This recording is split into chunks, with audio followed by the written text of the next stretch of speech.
तो बलोचिस्तान में सैलाब के बायस गंदम की अदम फराहमी ने बहरान पैदा कर दिया। आटे और रोटी की कीमतों में इजाफे ने शहरियों को मुश्किलात बढ़ा दी हैं। इसी हवाले मजीद जानेंगे bureau chief Quetta Irfan. Update कीजिएगा जिरफान, हमें लोगों की मुश्किलात बारे अपडेट कीजिएगा, लेकिन उससे पहले आपको हम एक बार फिर बताएं कि बलोचिस्तान में सैलाब के बायस गंदम की अदम फराहमी ने बहरान पैदा कर दिया है। आटे और रोटी की कीमतों में इजाफे ने शहरियों की मुश्किलात बढ़ा दी हैं। इसी बारे मजीद सूरत हाल जानेंगे ब्यूरो चीफ कोयटा इरफान सईद से। जिरफान, अपडेट कीजिएगा।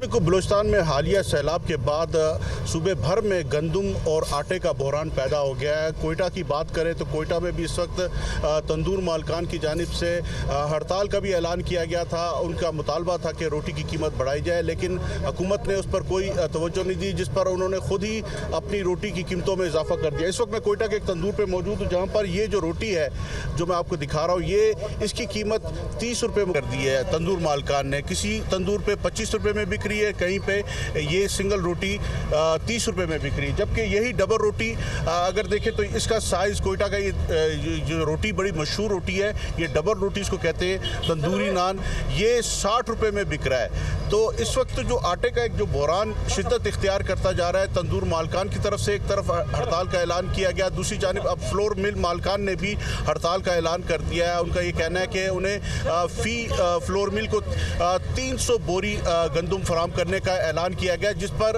हुकूमत की जानिब से ये कहा गया कि इनको 300 बोरी जो दी जाएगी। लेकिन जो तंदूर फ्लोर मालकान है, उनका ये कहना है कि वो किसी तौर पर भी यहाँ पर जो है वो 300 रुपये की 300 जो बोरी है वो एक्सेप्ट नहीं करेंगे, क्योंकि मांग उनकी बहुत ज़्यादा है। उनका ये कहना है कि हुकूमत ने अगर उनकी डिमांड को पूरा ना किया और जो इस वक्त आटे का कोयटा और सूबे भर में जो एक बहरान इस वक्त शिद्दत इख्तियार कर रहा है। बहुत शुक्रिया इरफान सईद, हमें अपडेट कर रहे थे।